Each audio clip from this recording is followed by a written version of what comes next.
Hello बच्चों, कैसे हैं आप सब लोग। तो बच्चों आज हम स्टार्ट करते हैं, कंटिन्यू करते हैं कार्बन्स एंड कंपाउंड के चैप्टर को। बच्चों आज हम जो करेंगे, आज का जो टॉपिक होगा वो होगा होमोलोगस सीरीज के ऊपर। होमोलोगस सीरीज होगा, नोमेनक्लेचर होगा और एस्ट्रिफिकेशन किसे कहते हैं, स्पॉनिफिकेशन किसे कहते हैं, आज हम इसको डिटेल में पढ़ेंगे। ऑलमोस्ट नहीं, मतलब आज हमारा चैप्टर ये फिनिश हो जाएगा। तो स्टार्ट करते हैं बच्चों आज की क्लास। होमोलोगस सीरीज किसे कहते हैं? देखो बच्चों, तो होमोलोगस का मतलब सेम फंक्शनल ग्रुप से होता है, ठीक है। Such a series of compounds in which the same functional group, यानी कि एक ऐसी सीरीज कंपाउंड की जिसके अंदर सेम फंक्शनल ग्रुप होते हैं। उसके अंदर अगर मैं सब्स्टिट्यूट की बात करूं, सब्स्टिट्यूट के लिए हाइड्रोजन इन कार्बन चेन के अंदर होता है। मतलब अगर और किसी चीज की मैं बात करूं, फंक्शनल ग्रुप में सब्स्टिट्यूट की बात करूं, तो उसमें सिर्फ कार्बन चेन ही जो होती है वो हाइड्रोजन के अंदर होती है, सब्स्टिट्यूट होती है। अगर मैं उस सीरीज की बात करूं तो उस सीरीज लाइक जैसे मेथनॉल, एथेनॉल, प्रोपेनॉल, ब्यूटेनॉल, ठीक है, ये एक सीरीज हो गई जो सेम फंक्शनल ग्रुप की होती है, ठीक है। It is a group of organic compound having a similar structure, ये भी एक होमोलोगस सीरीज की ही डिफाइन है।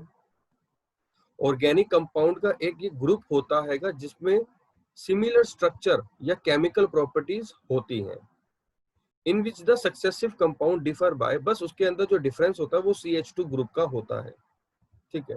जैसे CH2, CH4, CH6, CH8, यानी कि इस तरीके से डिफर करता हैगा, ठीक है। जबकि ये चेन जो होती है वो हाइड्रोजन में कार्बन की होती है, जो कि हम होमोलोगस सीरीज की डिफाइन में पढ़ चुके हैं। तो ये थी बच्चों होमोलोगस सीरीज की डिफाइन। अब हम इसके कैरेक्टरिस्टिक्स के बारे में पढ़ेंगे। होमोलोगस सीरीज के कैरेक्टरिस्टिक्स किसे कहते हैं, क्या होते हैं, सॉरी। चलो, सीरीज के अंदर बच्चों जितने भी मेंबर्स होते हैं, each member of this series different from preceding one by the additional of a CH2 group, यानी कि अभी हमने ऊपर डिफाइन में भी पढ़ा ही था, जो डिफर होता हैगा वो CH2 ग्रुप के द्वारा ही डिफर होता हैगा, वही कैरेक्टरिस्टिक्स में भी बताया गया हैगा। जैसे कि each member of a series का हर एक मेंबर जो होता है वो अलग अलग होता हैगा पहले के मुकाबले। हर एक एडिशनल में, यानी कि आगे जब बढ़ता रहता हैगा तो वो डिफरेंट होता रहेगा CH2 ग्रुप के द्वारा बाय 14 AMU, यानी कि एटॉमिक मास यूनिट। AMU की फुल फॉर्म है एटॉमिक मास यूनिट, ठीक है बच्चों।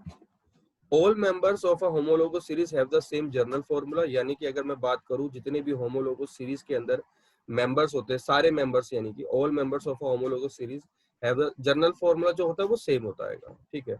जैसे कि हमने ऊपर एल्कीन का, एल्काइंस का, एल्केन्स का, सबका हमने एक जनरल फॉर्मूला पढ़ा था। तो CnH2n2 ये एल्केन का है, एक एल्कीन का CnH2n, ये जनरल फॉर्मूले हैं। तो ये सब सेम रहेंगे होमोलोगस सीरीज के अंदर, फॉर्मूले कभी नहीं बदलेंगे, ठीक है। हाँ, एडिशनल में हम डिफर करते रहेंगे CH2 ग्रुप के द्वारा, ठीक है। अब फिजिकल प्रॉपर्टी की बात करें, physical property of the member show a gradation in the property as their molecular mass increase, यानी कि उसका जो मोलिकुलर मास होता हैगा वो बढ़ता रहता हैगा फिजिकल प्रॉपर्टी का, ठीक है। मेंबरों का जो फिजिकल प्रॉपर्टी होती है उनका मोलिकुलर मास बढ़ता रहता है। और अगर हम बात करें केमिकल प्रॉपर्टी की, वो सिमिलर रहती है। The chemical property also show a gradient similarity, ठीक है। For example methane, ethane react with chlorine. अगर मिथेन हो चाहे इथेन हो, वो क्लोरीन के साथ ही रिएक्ट करे तो बच्चों वो एक केमिकल जो फॉर्मूला है, प्रॉपर्टी है, वो तो सिमिलर रहेगी, यानी कि क्लोरीन तो बनेगी ही बनेगी। जैसे कि मिथाइल क्लोरीन बन गया, मिथेन के साथ हमने क्लोरीन मिलाया तो मिथाइल, और इथेन के साथ हमने मिलाया तो इथाइल क्लोराइड बन गया, ठीक है बच्चों। मिथाइल क्लोराइड था और इथाइल क्लोराइड था। फॉर एग्जाम्पल में CH4 जो ये मिथेन का होता है प्लस Cl2 जो क्लोरीन का होता है, जब ये मिला तो ये मिथाइल क्लोराइड यानी कि CH3Cl बनाता है। उसी तरीके से इथेन का C2H6 होता है केमिकल फॉर्मूले के हिसाब से, जर्नल फॉर्मूले के हिसाब से, सॉरी नॉट केमिकल। तो उसको जब वो क्लोरीन के साथ मिला तो बच्चों वो इथाइल क्लोराइड यानी कि C2H5Cl बनाता है, ठीक है बच्चों, तो ये बात थी हमारी केमिकल प्रॉपर्टीज की। और फिजिकल प्रॉपर्टीज में मॉलिक्यूलर मास को इंक्रीज करता रहता है। आगे, all member of a homologous series can be prepared by the same journal method. ये हम ऊपर भी पढ़ चुके हैं, जर्नल मेथड जो होता है वो सेम होता है जितने भी होमोलोगस सीरीज के मेंबर्स होते हैं। जैसे कि for example alcohols can be prepared from alkyl halides halides sorry. तो उसको हम कुछ एग्जांपल्स है वो पढ़ते हैं कि CH3Br प्लस KOH यानी कि, और वो बॉयल करते हैं तो हमारा क्या बन के आता है CH3OH प्लस KBr। ठीक है बच्चों, CH3 यानी कि मिथेन मिथाइल का ये वो हो गया, और ब्रोमाइन KOH पोटेशियम हाइड्रोक्साइड जब बॉयल करते हैं तो CH3OH प्लस KBr हमारा बनता है। ठीक है, एल्काइल हैलाइड बनता है। तो ये था हमारा एग्जाम्पल एक तरीके से सेम जर्नल मेथड का जो हम प्रिपेयर करते हैं होमोलोगस सीरीज को। ठीक है बच्चों, आगे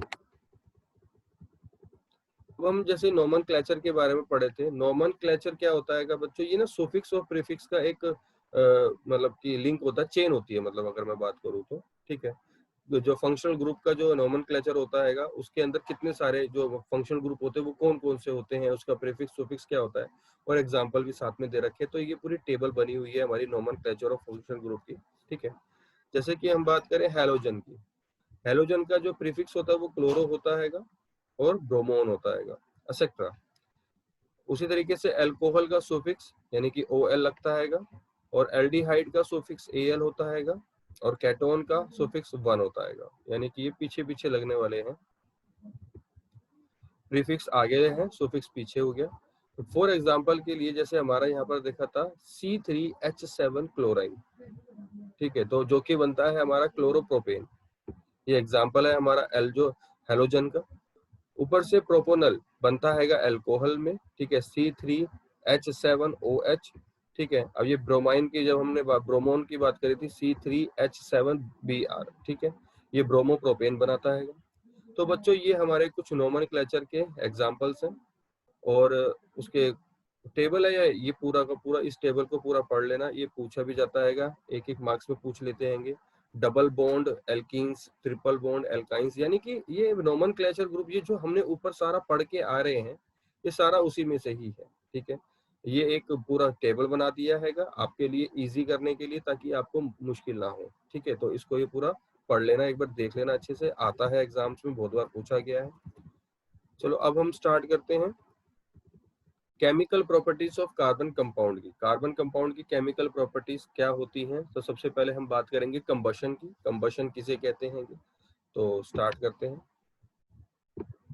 the process of burning a carbon compound.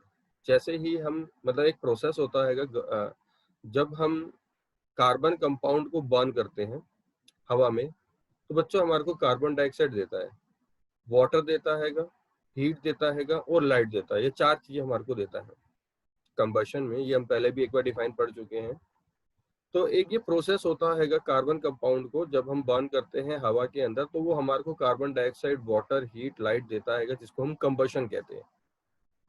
These reaction are exothermic. ये हम पहले भी पढ़ चुके हैं कि जो इस तरीके के जो रिएक्शंस होते हैं उनको हम एक्सोथर्मिक कहते हैं। With the evolution of a large amount of heat, जो एक बहुत बड़ी मात्रा में हीट को प्रोड्यूस करता है, इवेल्युएट करता है। Saturated hydrocarbon give a clean flame. ठीक है, फॉर एग्जांपल CH4 यानी कि गैस है, जैसे ही हम O2 गैस के साथ हम मिलाएंगे तो हमारे को क्या मिलेगा बच्चों? CO2 O2H2O, यानी कि कार्बन डाइऑक्साइड, वाटर, हाइड्रोक्साइड और दूसरा हीट एंड लाइट। उसी तरीके से जब हम C2H6 अगर हम मिलाते हैं इथेन, उसके साथ भी हमने गैस मिलाया तो भी हमारे को यही प्रोड्यूस होकर आएगा, कार्बन डाइऑक्साइड, हाइड्रोक्साइड और हीट एंड लाइट। ठीक है बच्चों, तो ये कंबशन के एग्जांपल्स हैं अनसैचुरेटेड हाइड्रोकार्बन के अंदर। और अब हम बात करते हैं अनसैचुरेटेड कार्बन में। Unsaturated carbon compound burn in air with a yellow सूटी flame with a loads of black carbon. यानी कि जब अनसैचुरेटेड कार्बन कंपाउंड को बर्न करते हैं हवा के अंदर तो येलो कलर येलोइश हो जाता है, सूटी फ्लेम होती है, और ब्लैक कार्बन बहुत बड़ी मात्रा में ब्लैक कार्बन को प्रोड्यूस करता है। ठीक है बच्चों, तो ये कंबशन के दो टाइप थे, सैचुरेटेड और अनसैचुरेटेड। सैचुरेटेड में क्या होता है वो क्लीन फ्लेम होती है, फ्लेम होती है, जबकि अनसैचुरेटेड के अंदर लोड्स ऑफ कार्बन मतलब ब्लैक कार्बन प्रोड्यूस करता है। ठीक है बच्चों, आगे हम पढ़ेंगे ऑक्सीडेशन के बारे में। अब आप ये कहेंगे ये हम पहले सारी चीजें पढ़ चुके हैं, हाँ तो ये पढ़ चुके हैं, ऑक्सीडेशन भी हम पढ़ चुके हैं। Carbon compound can be oxidise, यानी कि जो भी कार्बन कंपाउंड्स होते हैं वो ऑक्सीडाइज हो सकते हैं। Alcohols on oxidation are converted to carboxylic acid, यानी कि जितने भी मतलब एल्कोहल्स पर जब ऑक्सीडेशन पर जब एल्कोहल्स मिक्स हो जाती है तो वो कन्वर्ट हो जाता है कार्बोक्सिलिक एसिड के अंदर। तीसरा एल्काइंस KMnO4 या acidified K2Cr2O7 are used as oxidising agent, यानी कि ये सब इस्तेमाल होता है सोप एंड डिटर्जेंट में ऑक्सीडाइजिंग एजेंट के रूप में। और CH3CH2OH तो हमारा CH3COOH प्रोड्यूस करता है। एडिशनल रिएक्शन की अगर हम बात करें तो एडिशनल रिएक्शन के अंदर अनसैचुरेटेड कार्बन सिर्फ आता है हमारा ऑक्सीडाइजेशन के अंदर, where there are double and triple bond include होते हैं। The additional of hydrogen to an unsaturated hydrocarbon to obtain a saturated hydrocarbon is called the hydrogenation. अगर हम अनसैचुरेटेड हाइड्रोकार्बन के अंदर हाइड्रोजन को एडिशन कर दे तो वो हमारे को सैचुरेटेड हाइड्रोकार्बन ऑब्टेन कर देती है, जिसको हम हाइड्रोजनेशन बोलते हैं। ये डिफाइन है।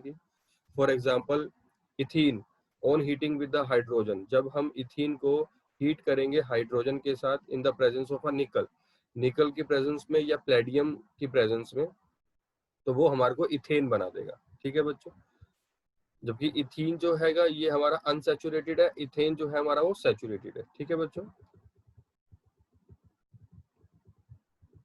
उसके बाद सब्स्टिट्यूशन रिएक्शन किसे कहते हैं? The reaction in which one or more hydrogen atoms of a hydrocarbon are replaced by atoms, यानी कि जब एक या एक से ज्यादा हाइड्रोजन एटम्स हाइड्रोकार्बन के रिप्लेस हो जाते हैं एटम्स के द्वारा अदर एलिमेंट्स के। ठीक है, तो उसको हम सब्स्टिट्यूशन रिएक्शन बोलते हैं। Substitution reaction are a characteristics property saturated के केस में, जैसे कि हम एग्जांपल पढ़ेंगे तो और अच्छे से समझ में आएगा। मीथेन जो है रिएक्ट करता है क्लोरीन के साथ in the presence of sunlight, तो हमारा क्लोरोमीथेन बनाता है और हाइड्रोजन क्लोराइड बनाता है। ठीक है, तो ये एग्जांपल है सब्स्टिट्यूशन प्रोसेस का। देखो दो अलग अलग चीजें बना दी है, chloromethane and hydrogen chloride. CH4 plus Cl2, जैसे ही हमारा मीथेन जो है हमारा रिएक्ट करा Cl2 यानी कि क्लोरीन के साथ in the presence of sunlight, तो CH3Cl बना दिया यानी कि क्लोरोमीथेन बना दिया, प्लस HCl यानी कि हाइड्रोक्लोराइड बना दिया। ठीक है बच्चों, तो इसको कहते हैं हम सब्स्टिट्यूशन रिएक्शन। अब हम एल्कोहल्स की प्रॉपर्टीज के बारे में पढ़ेंगे, पूछा जाता है। तो एल्कोहल्स की प्रॉपर्टी पहली है रिएक्शन विद सोडियम, यानी कि जो प्रॉपर्टी है वो हमारी रिएक्शन करता है सोडियम के साथ। डिहाइड्रेशन होता है, तो सबसे पहले रिएक्शन विद सोडियम पढ़ लेते हैं। Sodium react steadily with ethanol to form sodium ethoxide along with the evolution of hydrogen gas। तो इसका रिएक्शन देख लेते हैं। 2C2H5OH, यानी कि ये एथेनॉल है, OH जो होता है वो एथेनॉल का होता है जब लास्ट में लगता है सुफिक्स। जस्ट उसके अंदर जैसे ही हमने सोडियम मिलाया, ठीक है बच्चों, तो जैसे ही हमने सोडियम मिलाया एथेनॉल के साथ तो सोडियम एथोऑक्साइड मिल गया और हाइड्रोजन बन गया, मिल नहीं गया सॉरी बन गया, प्रोड्यूस हो गया। 2C2H5OH ONA प्लस H2, तो ये हमारा बनकर आ गया सोडियम एथोऑक्साइड, ये हमारा बन के आ गया। डिहाइड्रेशन किसे कहते हैं? Ethanol on heating with excessive of concentration H2SO4 at 170 degree Celsius पर, 180 डिग्री सेल्सियस पर जब हम H2SO4 को एक्सेसिवली हीट करेंगे तो वो डिहाइड्रेट बन जाएगा और इथीन बना देगा। ठीक है बच्चों, C2H5OH है, ये C2H5OH है। जैसे ही हमने उसको H2SO4 के साथ 170 डिग्री पर बर्न किया, उसको एक्सेसिवली हीट करा एथेनॉल को, तो वो हमारा क्या बन के आ जाता है? CH2 प्लस H2O, इथीन बनकर आ जाता है। ठीक है बच्चों, तो ये था हमारा डिहाइड्रेशन, प्रॉपर्टीज ऑफ अल्कोहल का। Property of ethanoic acid, ethanoic acid की प्रॉपर्टी में दो चीजें आएंगी, एक तो एस्ट्रिफिकेशन, इंपॉर्टेंट है, एग्जाम्स में बहुत बार पूछा गया है। ये बच्चों एक प्रोसेस होता है ऑर्गेनिक एसिड का अल्कोहल के साथ जो एस्टर बनाता है। ठीक है बच्चों, ऑर्गेनिक एसिड यानी कि RCOOH विद द अल्कोहल। जैसे ही ऑर्गेनिक एसिड को हम अल्कोहल के साथ कंबाइन कर देते हैं उस पूरे प्रोसेस को, जब वो पूरा प्रोसेस हो जाता है तो एस्टर बनाता है बच्चों। ठीक है, एंड वाटर भी बनाता है, और अ केमिकल रिएक्शन भी रिजल्ट करता है एटलीस्ट वन एस्टर प्रोडक्ट। ठीक है बच्चों, जैसे कि नीचे आप देख रहे हैं C2H5OH प्लस CH3COOH। जैसे ही हम H2SO4 के साथ उसको हीट करेंगे तो CH3COOC2H5 प्लस H2O बनाता है। नीचे देख लेते हैं एक बार और, the ester on treating with the base. जैसे ही जो एस्टर है वो ट्रीट करता है बेस के साथ, ऊपर था हमारी ऑर्गेनिक एसिड का, यहाँ पर है बेस के साथ, सच जैसे कि NaOH, ये हमारा बेस होता है, ये कन्वर्ट कर देता है बैक यानी कि अल्कोहल बना देता है और सोडियम सोल्ट बना देता है टू कार्बोक्सिलिक एसिड का। कार्बोक्सिलिक एसिड को हम दोबारा से, मतलब ये दोबारा से कन्वर्ट हो जाता है अल्कोहल और सोडियम के फॉर्म में। तो this reaction is the saponification. इस तरीके की रिएक्शन को स्पोनिफिकेशन कहते हैं। Because it is used in a manufacturing of soap, ये सोप में इस्तेमाल होता है, डिटर्जेंट बनाने में इस्तेमाल होता है स्पोनिफिकेशन। तो ये हमारा था प्रॉपर्टी ऑफ एथोनिक एसिड का। अब हम रिएक्शन विद द बेस के साथ देखेंगे। Ethanoic acid react with a base. जब एथोनोइक रिएक्शन जो है वो बेस के साथ मिलता है तो सोडियम हाइड्रोक्साइड बनाता है, जो कि वो एक सॉल्ट की और वाटर की फॉर्म में होता है, जैसे कि नीचे देख रहे हैं। Acetic acid is a acid with NaOH। ठीक है, तो NaOH यानी कि सोडियम हाइड्रोक्साइड के साथ हमने मिला दिया तो हमारा सोडियम एक्टेट बना दिया प्लस वाटर बना दिया। ठीक है, सोडियम एक्टेट एक तरीके से सॉल्ट होता है प्लस पानी यानी कि वाटर हाइड्रोजन बना दिया, हाइड्रोक्साइड। ठीक है बच्चों, reaction with carbonates and bicarbonate. अब कार्बोनेट और बाइकार्बोनेट के साथ जब रिएक्शन होता है एसिटिक एसिड का तो क्या होगा, acetic acid react with carbonates या bicarbonate to form a salt, water और कार्बन डाइऑक्साइड, ये तीन चीजें बनाता है। जैसे कि हमने एसिटिक एसिड लिया, उसके अंदर हमने जो है Na2CO3 मिक्स किया। जैसे ही हमने ये मिक्स किया तो देखो सोडियम एक्टेट बना दिया, सॉल्ट बना दिया, वाटर बना दिया और कार्बन डाइऑक्साइड बना दिया। उसी तरीके से जब हमने एसिटिक एसिड CH3COOH के साथ NaHCO3 जब हमने मिलाया तो भी सोडियम एक्टेट यानी कि सॉल्ट, हाइड्रोजन और वाटर और कार्बन डाइऑक्साइड बना दिया। ठीक है बच्चों, तो ये रिएक्शन था कार्बोनेट और बाइकार्बोनेट के साथ। Soap and detergent. Soap and detergent ये बहुत आसान है, ये हम पहले भी पढ़ चुके हैं। ठीक है बच्चों, तो इसको आप एक बार अपने आप ही रीड कर लेना, कोई इतना मुश्किल काम नहीं है।